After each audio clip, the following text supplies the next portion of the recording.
How are y'all? It's me, Eloha. Hey guys, and welcome back or welcome to Elements of Eloha, where I talk about things that interest me, affect me, or am very passionate about. And in today's video, I'm going to be talking about how I became more comfortable with being alone and in my body. So without further ado, let's get into the video. So the first thing I wanted to talk about is elementary school friendships. Like elementary school friendships were super easy. It literally was like you could go up to somebody or somebody can go up to you and you can be like, "Hey, you want to be friends?" And then boom, you're best friends just like that.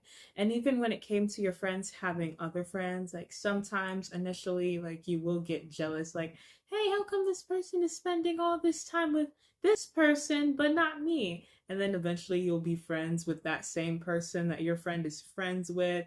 And then you'll have a whole friend group and everything is just nice and sweet. And then randomly there'll just be some kids that you don't like, but when it came to the last day of school, everybody's hugging, everybody's crying.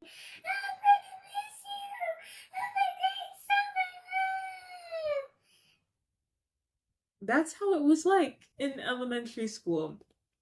So mostly when it came to friendships with me in elementary school, I was pretty much like a quiet kid. I wasn't shy by any means, but I still am, but I was and I still am one of those people that likes to observe like people's energies before I decide who to talk to. So a lot of the times when people will be like, Oh my gosh, why are you so quiet? How come you don't talk? I do. I just don't talk to you. I know that's right. That's it. A lot of the times when it comes to kids that don't talk, they literally just don't want to talk to certain kids. But when it comes to finding the right group of people, yeah, they will talk. But mostly when it came to me, ever since elementary school, not only was I one of the quiet kids, but I was also one of the smart kids too. So once you have that quiet, nice, and smart label put on you, it's just more damage to follow.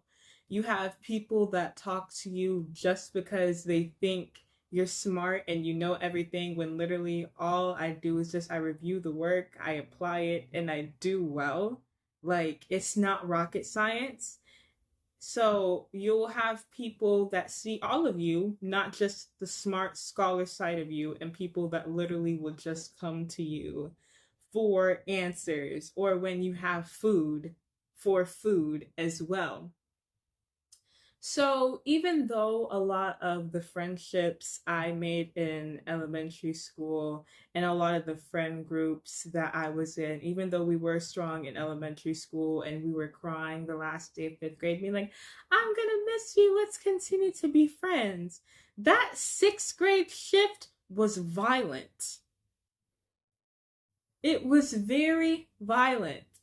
Like when sixth grade first started, I was so excited to see all my friends from elementary school and middle school, even though we weren't on the same team. Whenever we'd see each other in the lunchroom or whenever we'd have connections, we would say hi to each other for the first few weeks of school. But by the time we got like about a month into school, that quickly dwindled where the people that were waving hi to you, they just stare at you like they never knew you. And it crushed me. It really did because it was like we were super cool all these months ago, and then randomly you decided to stop talking to me. And the thing is, when it came to things like that, where I'll have a big friend group from elementary school, like they would stop talking to me randomly, but the other people that were friends, or the other people that were in the friend group, they would still talk to them, but they just stop talking to me and they'll act like they never even knew me. So this led to me saying and doing a lot of things to make more friends or to keep the friends that I had from elementary school. That still couldn't keep any of the friendships. And that definitely couldn't even have me be somebody's first choice when it came to friendship. I even involved myself in so much friendship drama in my 8th grade year, all for somebody that saw me as a backup friend the year prior. And the time I realized that a lot of these things I was doing for the sake of friendship didn't even matter at the end of the day is a few years ago, back when I was in 7th grade in chorus. So I considered myself to have like a lot of friends in 7th grade. Basically, the whole thing kind of started in middle school was when it came to honor ceremonies, it really didn't matter like who did the best academically, because even though honor ceremonies are to honor who did well academically, who did well in their connections, and who did well when it came to perfect attendance, it really was just a popularity contest. Like, you could be one of the people that helps people with their work and they wouldn't applaud you, but let you be somebody that acts out in class, all of a sudden you're cheering like they're cheering like they just won the Nobel Peace Prize. So I was like, that's gonna be me next year. I'm gonna make as much friends as possible. I'm gonna talk to as much people as possible just so I can have at least a shred of the applause as all the so-called popular kids were having. So, second semester, 7th grade, I was in chorus class and we were just wrapping up our spring concert. Some of my friends would be in relationships with other of my friends at the time, and some of like my other friends or people I was cool with, they were hanging out with their friends. So it was just me. I was just sitting there all alone in the middle of a classroom. And mind you, this is a classroom of over 60 kids. So all these people that you thought were your friends, literally everybody spread off talking to their own friends and just like acting like you didn't exist for the whole hour and 15 minutes long that class was. It really screwed with my mind, because how can these people that you talk to on a regular just basically act like you don't exist the whole time, not even go up to you and say hi? So when class was over that day, immediately I grabbed my bag and I went to second period, and then all of a sudden they just acted like, oh, you exist. Hey, how are you? But me, I could never forget that day. And that just really shaped like how I moved about in friend groups. I always felt like I was the odd one out. It seemed like everybody else had so many things in common, and yet I'm just there. Or when it came to plans of hanging out outside of school, they would all go and hang out, and it would be complete crickets. Or when it came to any random relationship tea or just general tea, that just wouldn't be passed along to me. So all the time where they'll be talking about something, I'll just be like, huh? I'll be so out of the loop because nobody came to go tell me anything. But when it came to anything academic wise, if somebody needed me to help with their schoolwork, if somebody needed food, gum, a pen, pencil, highlighter, everything, I had it on standby. But when it just came to regular friendship standards, yeah, those were not applied to me. I can especially see this when I joined social media 5 years ago. So, originally, when it came time to get in contact with my friends over the summer, I didn't have a phone. So, I would just give them my house number. And of course, if it wasn't for a project, they wouldn't call my house. I think they probably forgot they even had my house number. But when I joined social media using my email, because I didn't get a phone until I was in high school, I thought, okay, now all my friends have contact with me when it came to inviting me to social events Or when it came to even me just posting stuff on social media, you would think they would be one of the first ones to like my post, comment on my post, repost my post, but they wouldn't even do that. Or when it even came to like hitting me up, like they wouldn't do that unless they needed something from me. So constantly when I would see other people I'm mutuals with and the people that were my friends, I'd see that they'd comment several times on their posts. I'd see that they would repost them on their story whenever it was their birthday or just randomly when they wanted to shout them out, they would shout them out. But when it came to me, it was absolutely crickets. And again, that really messed with me because it made it seem like I wasn't good enough. I was doing all these things for people that didn't even do the bare minimum when it came to me. And especially when I talk about bare minimum, I mean acknowledging my birthday. One of the first things I put in my Instagram bio was my zodiac sign. I'm a Cancer, by the way, and my birthday, which is June 21st. So not only did I do that, but during my birthday month, June, I would post a countdown until my birthday. So when I first celebrated my 14th birthday, my 14th birthday was the first birthday I celebrated on social media. At least with Snapchat, when I was on Snapchat, like Snapchat would remind people that it's my birthday and they would wish me happy birthday. But when it came to Instagram, like I would have some people wish me happy birthday, and then there would be some other people I considered friends that would just tap through my story and they wouldn't say anything. But other people that they've known the same time as me, or even less, they would repost them, they would wish them happy birthday, but when it came to me, it was absolute crickets. So I continued that Delulu trend of being like, maybe they'll wish me happy birthday next year, or this person liked my post, so that counts as a birthday wish.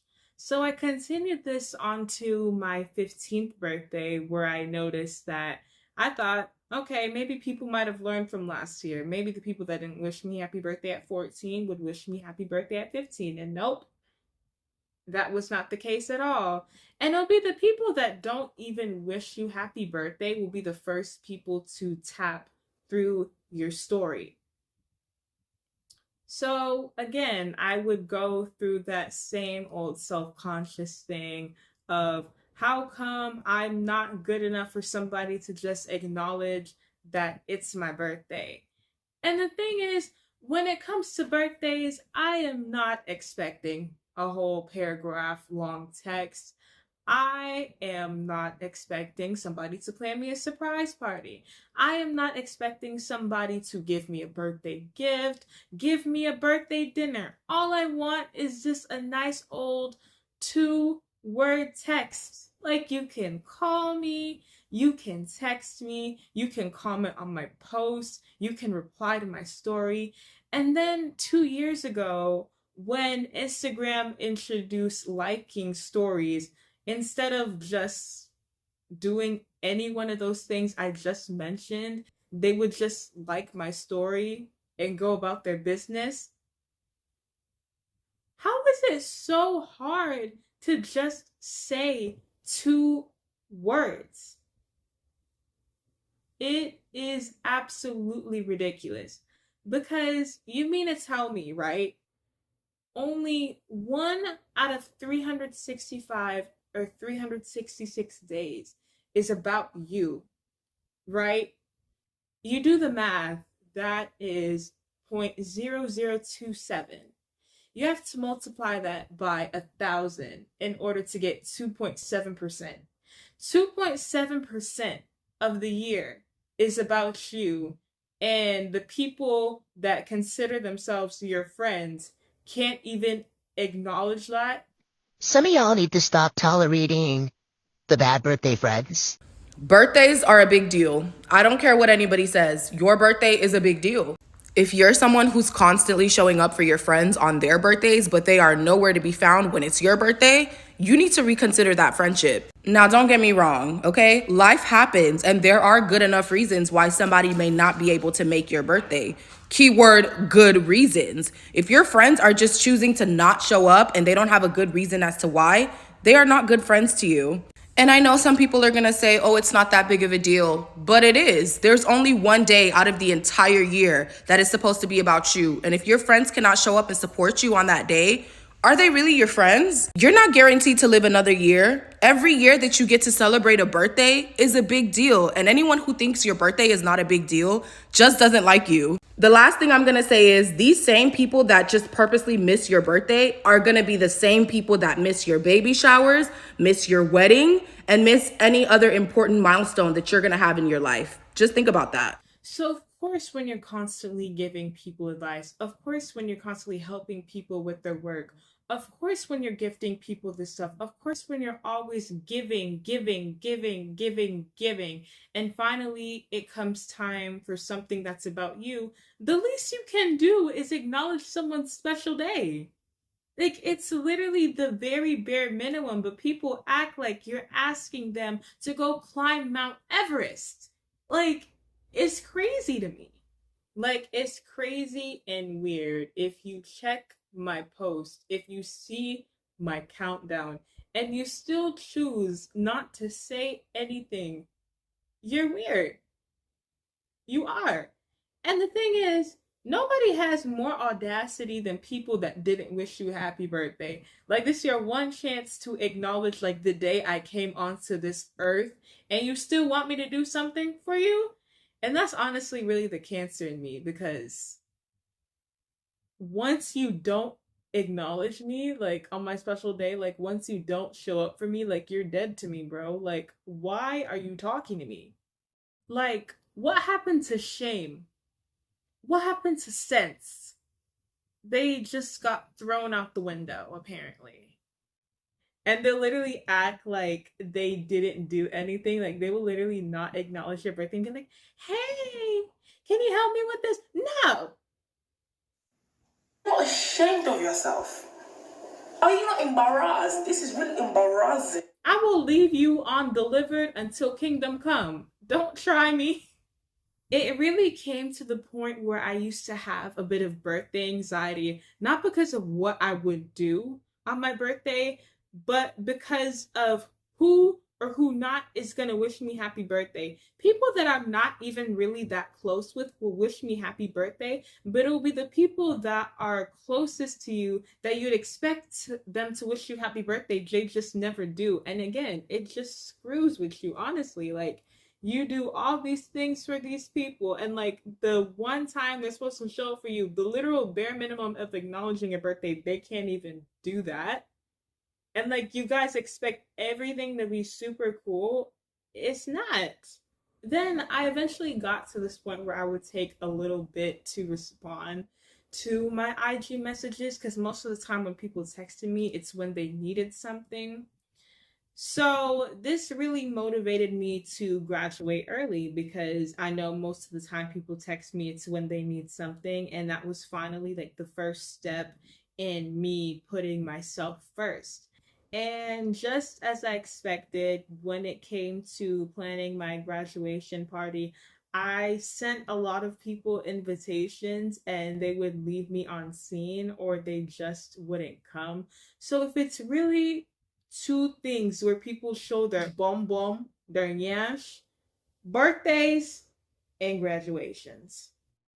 Since then, I've unfollowed all those people, and really it's a matter of out of sight, out of mind for me.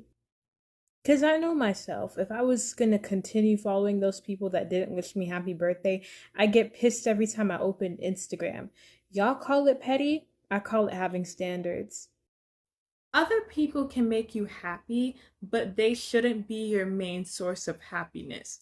Like, if you want to go do something and you go ask somebody to go do it with you and they can't do it, don't just be like, oh, this person said they can't come, so I'm not going to go do it. Go do it. Like, how will you be truly happy if you don't even like spending time with yourself? This past year, I have been like the happiest I have ever been. Like, I can definitely talk to my friends and they put a big old smile on my face. But if they don't answer, it's okay. I will catch them another time. It's not the end of the world. So when I see people ask this question, how come you guys are so comfortable with being alone? How are you not comfortable with being alone? You come into this world alone and you leave alone. So you might as well be happy with yourself at the very least. Now I want to segue into being more comfortable with my body. So I grew up in the 2010s decade, and seeing that violent shift in body standards is just really interesting, because whenever you would watch shows that aired from the 90s to the early 2010s, the standard of beauty was very Eurocentric, like skinny was in, especially in the West, that was the standard of beauty. Like, if you had any curves, you were seen as super fat. Like, anytime where you would watch the TV shows, they'll be like, oh my gosh, do these jeans make my butt look big? Did this skirt make my butt look fat? Like, it was absolutely crazy. And then also growing up as an African child in the West, where our bodies are naturally curvier. We have bigger chests, we have bigger thighs, we have bigger butts. So for you to constantly be fed this rhetoric of, oh, how you look like, that isn't the standard of beauty. The less curves you have on you, the better. It really does a lot. Then by the late 2010s, where injections and BBLs were in, just seeing that shift, honestly, was very interesting. So when I hit tweenhood, I had a very rapid weight gain. I was very skinny up until my fifth grade year of elementary school. Like, everything grew. Like, my chest grew. I gained more weight in my stomach. My butt got bigger. And I had a lot of stretch marks like all over my body. So anytime where I would go for checkups, like my doctor would constantly tell me like, "Oh, this is the weight that a 10-year-old is supposed to be in. You are not in that weight range, therefore you are overweight." So constantly, like my tweenhood was constantly of like, "Oh yeah, you're gaining weight, you're overweight, you need to lose weight." And then just having that echoed in by like your fellow family members being like, hey, watch what you're eating, oh. Don't blow up like a balloon, oh. See the way you are just gained. You need to stop eating. Do we need to put you on a diet? It's like they were attaching your value and your beauty to your weight, which is absolutely disgusting. And I hate how society does that, like how your worth is determined by a number on a scale, especially when it comes to people that naturally are curvy or thicker. It's disgusting. Like, a lot of the times, like how society treats people that are overweight and obese as if they don't deserve love or they simply don't deserve to exist is absolutely disgusting. Then y'all already know middle school is ruthless. The teachers are ruthless. Kids are despicable. So when it came to having PE class where they would check your height and your weight and the sit and reach, so when you be in a PE class and you're one of the thicker girls there, and everybody there is barely even cracking 100 pounds, and here I am, 120 pounds to 170 pounds between the ages of 10 and 13, I constantly was in this stage of, oh, let me try and find like the most rapid ways to lose weight or even to trick the scale a little bit. Like, how about I suck in my stomach as much as possible? But obviously, the scale doesn't lie. The scale doesn't lie no matter how much you try to beat the scale. The scale does not lie at all. So when it came to multiple people that were able to do several laps on the pacer tests and a lot of these fitness tests that we would do in PE, and I was only able to do a little bit because like my breath control was bad. Like I was barely even exercising. When I was like 12 or 13, we started going to the YMCA, so I'd at least like go and have a gym that I can work out in. But most of the times when it came to at home workouts or even in PE, I was not doing any of those at all. I would try and find like rapid weight loss remedies like apple cider vinegar in order for me to lose weight. And apple cider vinegar is disgusting. It is absolutely disgusting. So when quarantine hit, I was under this whole thing of, okay, I was thinking that we were gonna come back for a middle school graduation and my body was about to be looking snatched. I started the Chloe Ting challenge with my best friends, and yeah, since then, I literally lost more weight and was more active in one 10-minute Chloe Ting workout than the 2 years I took PE in middle school. So, in addition to that, I was drinking lemon water and I was also tracking my weight. I think in about 3 months, I had lost, what was it? I think 15, 20 pounds. So, good. It was good.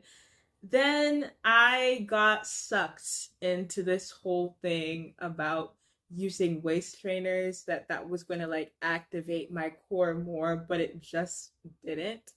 So I made a video on that like 3 years ago, and definitely like when I was making that video, I was completely disappointed.